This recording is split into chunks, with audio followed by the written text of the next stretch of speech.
ایک نیا شوالا اس دیس میں بنا دیں۔ ہماری اردو شاعری میں کافر یا بت کے الفاظ محبوب کے لیے استعمال ہوتے ہیں، کیونکہ محبوب کی توبہ شکن اداؤں کے سامنے چنگا بھلا باشعور انسان بھی جان ہی نہیں ایمان کی بھی پرواہ نہیں کر پاتا۔ سچا عاشق اتنی بڑی نعمتیں نظر ناز پر قربان کر دیتا ہے۔ محبوب کو صنم یا بت اس لیے کہا جاتا ہے کہ عاشق سچا پجاری بن کر اپنا تن من دھن اس کی بھینٹ چڑھا دیتا ہے، حالانکہ وہ ظالم اس کی بات بھی نہیں سن رہا ہوتا۔ اقبال نے کیا خوب کہا ہے، ہم پوچھتے ہیں مسلم عاشق مزاج سے، الفت بتوں سے ہے تو برہمن سے بیر کیا۔ اے عاشق مزاج مسلمان، اگر آپ بتوں یعنی معشوقوں سے اتنی الفت رکھتے ہیں تو پھر آپ ہندوؤں یا برہمنوں سے نفرت کیوں کرتے ہیں؟ اپنی نظم زہد اور ہندی میں اقبال خود اپنے متعلق فرماتے ہیں، سنتا ہوں کہ کافر نہیں ہندو کو سمجھتا ہے ایسا عقیدہ اثر فلسفہ دانی۔ اقبال ہندوؤں کو کافر نہیں سمجھتے تھے، اور کیوں نہیں سمجھتے تھے اس پر عامت المسلمین تو رہے ایک طرف، سکہ بند علماء نے بھی شاید ہی کبھی غور فرمایا ہو۔ جن لوگوں نے اقبال کو گہرائی سے پڑھا ہے وہ ضرور جانتے ہوں گے کہ اقبال نے کسی بھی مذہب کی عبادت گاہوں بالخصوص ہندو مندروں سے کبھی حقارت یا ادبیت نہیں برتی، بلکہ اپنے کلام میں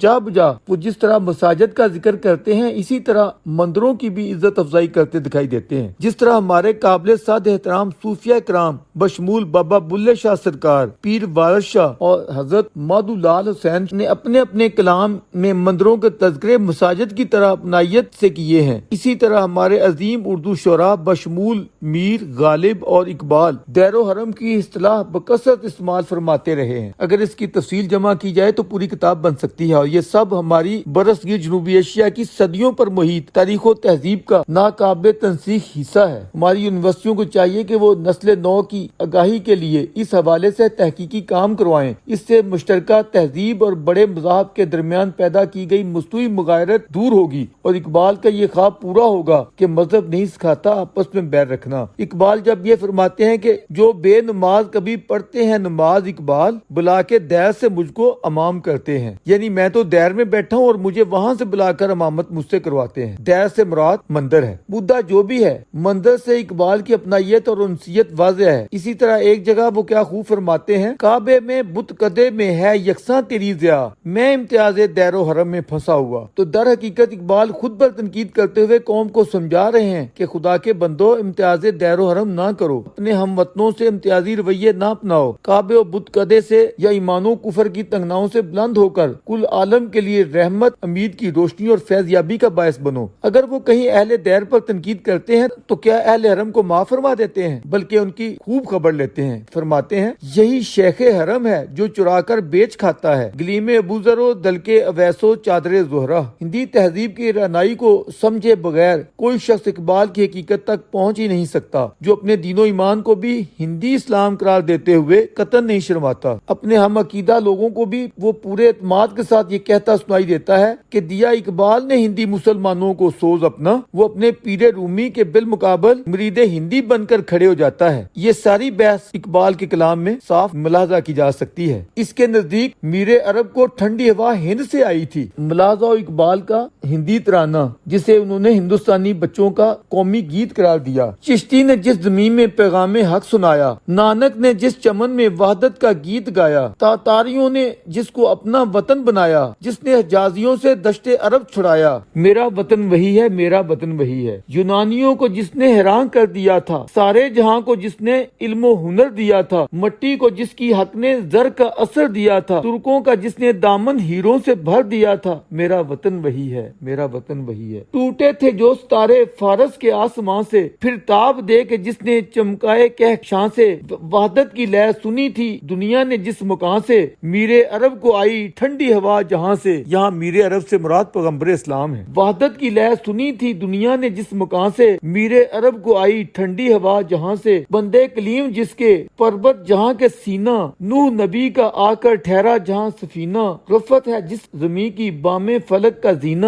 جنت کی زندگی ہے جس کی فضا میں جینا۔ علامہ اقبال نے سرزمین ہند، بھارت ماتا یا ہندوستان یا متحدہ انڈیا کے متعلق یہ کہہ رکھا ہے کہ اس ملک ہندوستان کی فضا میں جینا ایسے ہی ہے جیسے جنت میں زندگی گزارنا، جبکہ جناح نے یہ نعرہ لگایا کہ ہندو مسلمان یہاں اکٹھے نہیں رہ سکتے۔ اب نئی نسل کو خود یہ فیصلہ کرنا ہے کہ ہاتھ دو میں سے کون سچا تھا اور کون سچا نہیں تھا۔ اقبال تو اپنی اولین کتاب بانگے درا کا آغاز ہی اس شعر سے کرتا ہے، اے ہمالا اے فصیل میرے کشورے ہندوستان، چومتا ہے تیری پیشانی کو جھک کر آسمان، ایک جلوہ تھا کلیم تورے سینہ کے لیے، تو تجلی ہے سراپا چشم بینا کے لیے، امتحان دیدہ ظاہر میں کوہستان ہے تو، پاسماں اپنا ہے تو، دیوار ہندوستان ہے تو۔ اقبال کے ایک ایک لفظ میں ہندوستان سے محبت واضح ہو رہی ہے۔ درویش عرض کرتا ہے کہ پوری نظم میں اقبال عقیدت ہند سے کس قدر سرشار دکھائی دیتا ہے۔ آج ہمیں شاید اس کا ترانہ ہندی اچھا نہ لگے، مگر اقبال نے اسے تاابد اپنے کلام میں اپنے ہاتھوں شامل فرمایا، ورنہ وہ اپنی دیگر باقیات کی طرح اسے باہر بھی رکھ سکتا تھا۔ جب انہوں نے خود شامل کر رکھا ہے تو ہم کون ہوتے ہیں ناک منہ چڑھانے والے۔ آپ فرماتے ہیں مذہب نہیں سکھاتا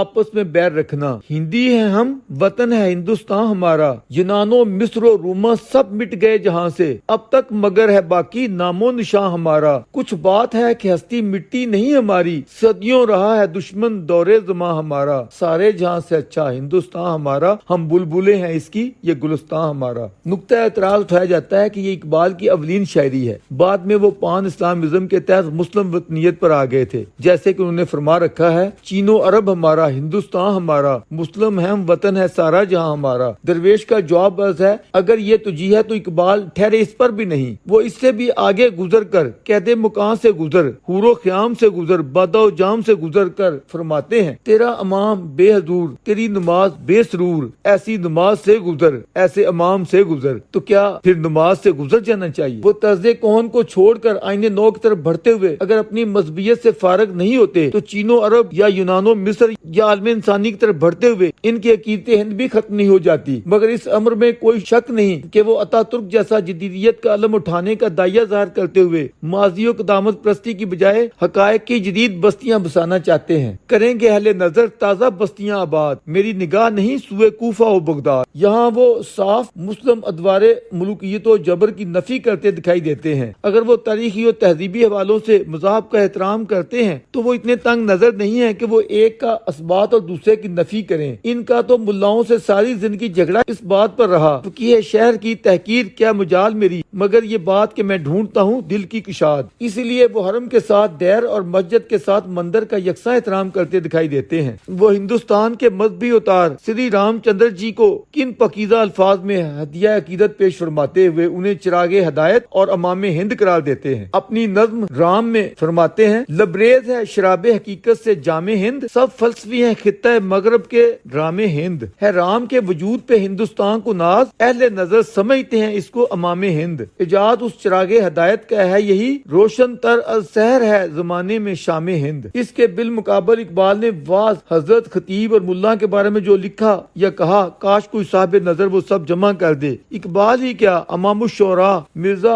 اسداللہ غالب اور میر تقی میر جیسے عظیم مسلم شعراء جس طرح ہندو مندروں کا احترام کرتے رہے بلکہ کشفہ کھینچ کر دیر میں بیٹھتے رہے، کاش مطالعہ پاکستان کی ماری ہماری نئی نسل اس فکر کا ادراک کر سکے۔ برصغیر پاک و ہند میں یہ ہمارے عظیم الشان علمی و ادبی اسلاف ہندوؤں یا ان کے مندروں کے متعلق ہرگز وہ مغایرت نہیں رکھتے تھے جس کے مظاہر آج ہم اسی قدیمی تہذیبی خطہ ارضی کے عام مقامات پر دیکھ رہے ہیں۔ ضرورت ہے کہ اپنے نو نہالوں کے کچے ذہن سے نفرت انگیز زہریلے پروپیگنڈے کو نکالا جائے جو انہیں شاہ دولے کے چوہے بنا دینا چاہتا ہے۔ ہم اپنی نئی نسلوں کے ذہن میں منافرت کی جگہ محبت اور جھوٹ کی جگہ سچائی کو آنے دیں۔ اس کے لیے جبر و جہالت کی اندھی دیواروں کو توڑنا ہوگا اور آزادی اظہار کی راہوں کو کھولنا ہوگا۔ آخر میں اقبال کی نظم نیا شوالا یعنی نئے ہندو مندر کی تعمیر کے حوالے سے اقبال کی تمنا یا آرزو پیش کیے دیتے ہیں جہاں وہ اپنے دیش میں دنیا بھر کے مندروں سے اونچا مندر تعمیر کروانا چاہتے ہیں۔ غیریت کے پردے ایک بار پھر اٹھا دیں، بچھڑوں کو پھر ملا دیں، نقشے دوئی مٹا دیں، سونی پڑی ہوئی ہے مدت سے دل کی بستی، ایک نیا شوالا اس دیش میں بنا دیں، دنیا کے تیرتھوں سے اونچا ہو اپنا تیرتھ، دامانے آسمان سے اس کا کلس ملا دیں، آج صبح اٹھ کے گائیں منتر وہ میٹھے میٹھے، سارے پجاریوں کو میں پیت کی پلا دیں، شکتی بھی شانتی بھی بھکتوں کے گیت میں ہے، دھرتی کے باسیوں کی مکتی پریت میں ہے۔